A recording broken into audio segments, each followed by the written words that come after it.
वास्तुशास्त्र की इस कड़ी के तीसरे वीडियो में आप जानेंगे वास्तु अनुसार भूमि पूजन किस मुहूर्त, वार, तिथि व नक्षत्र में करना चाहिए।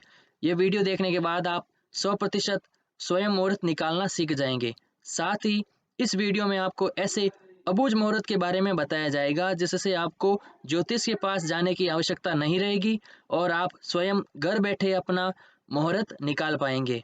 यह जानकारी बहुत ही महत्वपूर्ण है, इसलिए वीडियो को बिना स्किप किए आखिर तक जरूर देखें। नमस्कार दोस्तों, ज्ञान गुरुजी चैनल द्वारा प्रस्तुत वास्तुशास्त्र की इस कड़ी में आपका स्वागत है। मेरा नाम है अमृत बेरवाल।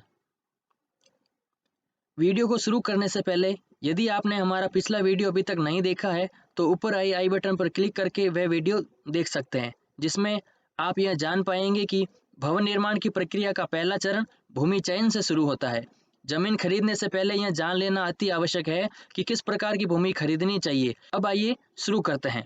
किसी भी कार्य को संपादित करने के लिए सही दिन, सही समय अर्थात शुभ मुहूर्त का चुनाव ही उस कार्य में त्वरित सफलता दिलाता है। वैदिक काल से लेकर आज तक किसी भी कार्य को करने से पहले शुभ मुहूर्त को देखने की परंपरा रही है। शुभ मुहूर्त में किया गया कार्य निर्विघ्न रूप से संपन्न होता है, ऐसा ऋषि मुनियों का वचन है। हमारी संपूर्ण जीवन यात्रा में जिसने समय को पहचान लिया अर्थात समय के अनुसार कार्य करने लगा, वैसा व्यक्ति अवश्य ही सफल होता है। उसकी सफलता में संदेह नहीं होता। सामान्यतः आपने सुना होगा कि आज का दिन बहुत अच्छा था, सब काम अपने निर्धारित समय से पूरा हो गया। परंतु क्यों? क्योंकि आज हम सही समय पर घर से निकले थे और एकदम सही समय पर कार्यस्थल पर पहुंच गए थे। वस्तुतः किसी कार्य का तुरंत हो जाना या अल्प प्रयास में ही हो जाना, यह सब जाने अनजाने में शुभ कार्य, शुभ समय का ही परिणाम है। यह इसलिए जरूरी है कि हम व्यवहार में सुख दुख, अच्छा खराब, सफलता असफलता का स्वाद दिन प्रतिदिन लेते रहते हैं और दिनचर्या में शुभ और अशुभ समय को महसूस करते हैं। ये स्वाभाविक सी बात है कि अशुभ समय में किया गया कार्य या तो पूर्ण होगा या विलंब से होगा, व्यवधान के साथ होगा या नहीं भी हो सकता है। परंतु नकारात्मक विचार रखने वाले यह भी कह सकते हैं कि क्या गारंटी है कि शुभ समय में किया गया कार्य पूरा हो ही जाए या उसमें कोई व्यवधान न हो। लेकिन यह सच है कि अशुभ समय के चयन से तो शुभ समय का चयन ही अच्छा होता है, क्योंकि यदि अच्छा मुहूर्त हमारा भाग्य नहीं बदल सकता तो कार्य की सफलता के पथ को सुगम तो बना सकता है। शुभ कार्य आपके भविष्य को बदले या न बदले, परंतु जीवन के प्रमुख कार्य शुभ मुहूर्त में करते हैं तो आपका जीवन निश्चय ही आनंददायक बन जाएगा। इसलिए हमें अवश्य ही शुभ समय का चयन करना चाहिए। वास्तुशास्त्र के अनुसार कौन से माह में, कौन सी तिथि में गृह निर्माण करना शुभ होगा, यह जानना जरूरी है। आइए जानते हैं किस प्रकार हम घर बैठे गृह निर्माण कार्य शुरू करने का शुभ मुहूर्त स्वयं निकाल सकते हैं। आइए जानते हैं शुभ मुहूर्त निकालना। सबसे पहले हम अयन, माह, पक्ष, तिथि और वार व नक्षत्र निकालना सीखेंगे। वह इनका चयन किस प्रकार से किया जाता है, आइए जानते हैं। अयन क्या है? अयन का अर्थ होता है परिवर्तन। ज्योतिष शास्त्र के अनुसार एक वर्ष में 2 अयन होते हैं। साल में 2 बार सूर्य की स्थिति में परिवर्तन होता है। सूर्य 6 महीने उत्तरायण और 6 महीने दक्षिणायन में रहता है। आइए जानते हैं सूर्य के उत्तरायण और दक्षिणायन के बारे में विस्तार से। हिंदू पंचांग के अनुसार जब सूर्य मकर राशि से मिथुन राशि तक भ्रमण करता है तो इस अंतराल को उत्तरायण कहते हैं। सूर्य के उत्तरायण की यह अवधि 6 माह की होती है। वहीं जब सूर्य कर्क राशि से धनु राशि तक भ्रमण करता है तब इस समय को दक्षिणायन कहते हैं। दक्षिणायन को नकारात्मकता का और उत्तरायण को सकारात्मकता का प्रतीक माना जाता है। सौर मास का आरंभ सूर्य संक्रांति से शुरू होता है। सूर्य की एक संक्रांति से दूसरी संक्रांति को सौर मास कहते हैं। उत्तरायण मास को देवी देवताओं का दिन माना गया है।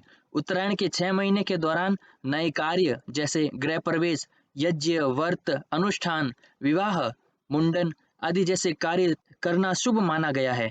उत्तरायण के समय दिन लंबा और रातें छोटी होती है। उत्तरायण में तीर्थ यात्रा, धामों के दर्शन और उत्सवों का समय होता है। वहीं उत्तरायण के दौरान 3 ऋतुएं होती है, शिशिर ऋतु, वसंत ऋतु और ग्रीष्म ऋतु। अब हम जानते हैं दक्षिणायन के बारे में।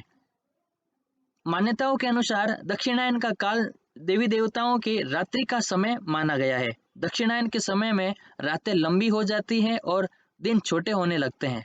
अंग्रेजी कैलेंडर के अनुसार 21 व 22 जून से दक्षिणायन का प्रारंभ होता है और ज्योतिष शास्त्र के अनुसार दक्षिणायन होने पर सूर्य दक्षिण की ओर झुकाव के साथ गति करता है। इसके अलावा दक्षिणायन में विवाह, मुंडन, उपनयन आदि विशेष शुभ कार्य निषेध माने जाते हैं। दक्षिणायन के दौरान वर्षा ऋतु, शरद ऋतु और हेमंत ऋतु ये 3 ऋतुएं होती है। तामसिक प्रयोगों के लिए दक्षिणायन का समय उपयुक्त होता है। क्या आप जानते हैं कि भीष्म पितामह ने अंतिम समय में क्यों किया था सूर्य के उत्तरायण होने का इंतजार? आइए हम जानते हैं।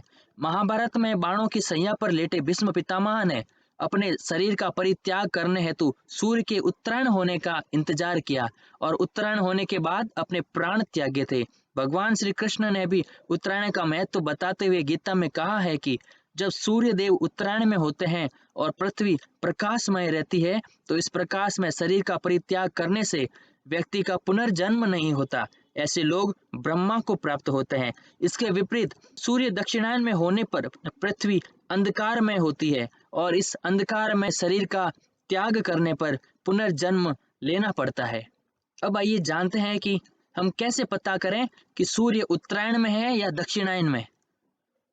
मकर संक्रांति के दिन यानी 14 या 15 जनवरी से लेकर 21 व 22 जून तक सूर्य उत्तरायण में रहता है। यानी जब अगर मकर संक्रांति 14 तारीख को है तो उत्तरायण 21 तारीख तक रहेगा और अगर मकर संक्रांति 15 तारीख को है तो उत्तरायण 22 जून तक रहेगा। अब हम यह जानते हैं कि दक्षिणायन कब होता है। 22 या 23 जून से लेकर 13 से 14 जनवरी तक सूर्य दक्षिणायन में रहता है। उत्तरायण और दक्षिणायन की स्थिति देखने के बाद माह अर्थात महीने को देखा जाता है। आइए जानते हैं गृह निर्माण के लिए कौन सा शुभ माह होता है। सबसे पहले हम बात करते हैं चैत्र मास के बारे में। चैत्र मास में नया घर बनाना शुभ नहीं माना गया है। इस अवधि में बनाए गए मकानों में मानसिक चिंता की अधिक संभावना रहती है। चैत्र मास में गृहारंभ करने से रोग और शोक की प्राप्ति होती है। वहीं वैशाख मास की अगर हम बात करें तो वैशाख मास में मकान का निर्माण करना आर्थिक रूप से संपन्नता का प्रतीक माना गया है। वैशाख मास में गृहारंभ करने से सुख, समृद्धि, धन धान्य और पुत्र तथा आरोग्य की प्राप्ति होती है। वहीं अगर हम बात करें ज्येष्ठ मास की तो ज्येष्ठ मास में गृहारंभ करने से विपत्ति तथा मृत्यु का भय रहता है। तो ज्येष्ठ मास में हमें कभी भी गृहारंभ नहीं करना चाहिए। उसके बाद हम बात करते हैं आषाढ़ महीने की। आषाढ़ माह में गृहारंभ करने से पशुओं की हानि होती है। इस आषाढ़ माह में भी हमें गृहारंभ यानी घर का निर्माण नहीं करना चाहिए। उसके बाद श्रावण मास की बात करें तो श्रावण मास में गृहारंभ करने से पशु, धन और मित्रों की वृद्धि होती है। उसके बाद हम बात करते हैं भाद्रपद मास की। भाद्रपद मास में गृहारंभ करने से मित्रों का हास होता है, दरिद्रता तथा विनाश का घर में प्रवेश होता है। तो भाद्रपद मास में हमें भूलकर भी गृह प्रवेश या गृह का निर्माण कार्य आरंभ नहीं करना चाहिए। आश्विन मास में गृहारंभ करने से पत्नी शोक होता है। कार्तिक मास में गृहारंभ करने से पुत्र, धन तथा आरोग्य की प्राप्ति होती है तथा इसके साथ ही भय बना रहता है। यानी इसके अंदर दोनों है, पुत्र तथा धन एवं आरोग्य की प्राप्ति तो होगी, साथ ही भय बना रहता है। मार्गशीर्ष मास। मार्गशीर्ष मास में गृहारंभ करने से धन एवं उत्तम भोज्य पदार्थों की प्राप्ति होती है। पौष मास। पौष मास में गृहारंभ करने से चोरों का भय रहता है। माघ मास। माघ मास में गृहारंभ करने से अग्नि भय रहता है। फाल्गुन मास। फाल्गुन मास में गृहारंभ करने से वंश एवं धन धान्य की वृद्धि होती है।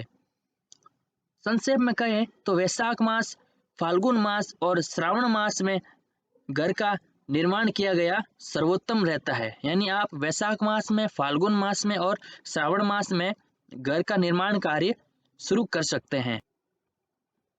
हर माह में 2 पक्ष होते हैं, एक शुक्ल पक्ष, दूसरा कृष्ण पक्ष।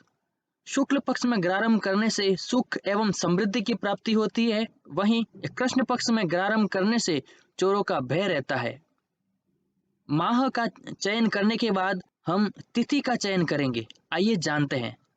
गृह प्रवेश के लिए कौन सी शुभ तिथि रहती है?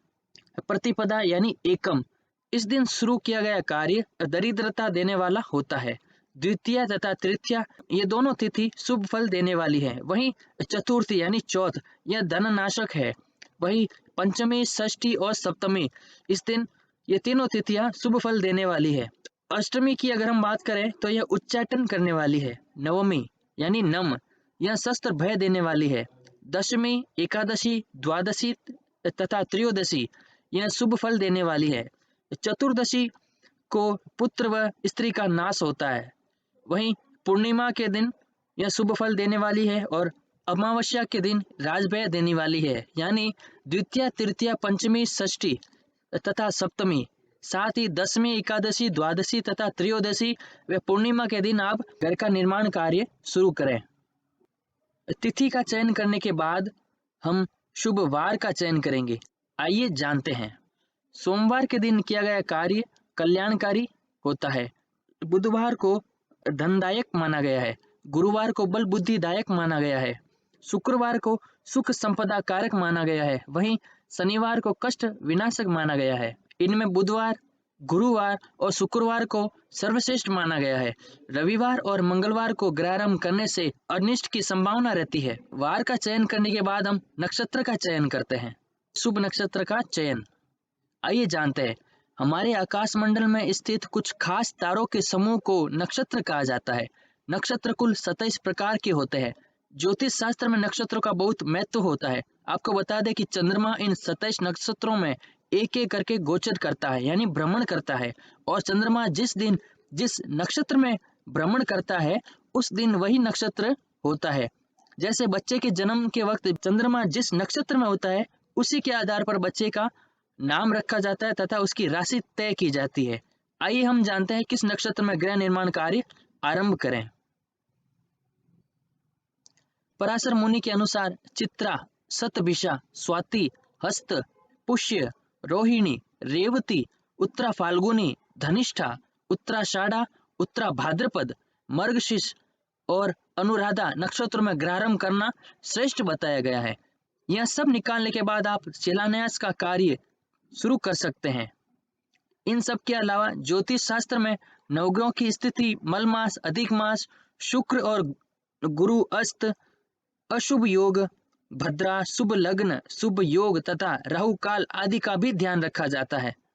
यदि आप हमारे द्वारा शिलान्यास, गृह प्रवेश, दुकान, लग्न पत्रिका, जन्म पत्रिका या किसी भी शुभ कार्य के मुहूर्त निकलवाना चाहते हैं तो मात्र 500 रुपये का शुल्क देकर मुहूर्त प्राप्त कर सकते हैं। नीचे दिए गए नंबर पर व्हाट्सएप करें। हमारा नंबर है 9509737207 तथा रोज नई नई जानकारी प्राप्त करने के लिए आप हमारे व्हाट्सएप ग्रुप में निःशुल्क जुड़ सकते हैं। जुड़ने के लिए आप हमें इन नंबर पर व्हाट्सएप करें या डिस्क्रिप्शन बॉक्स में दिए गए लिंक पर क्लिक करें। अब हम जानते हैं मुख्य बिंदु के बारे में।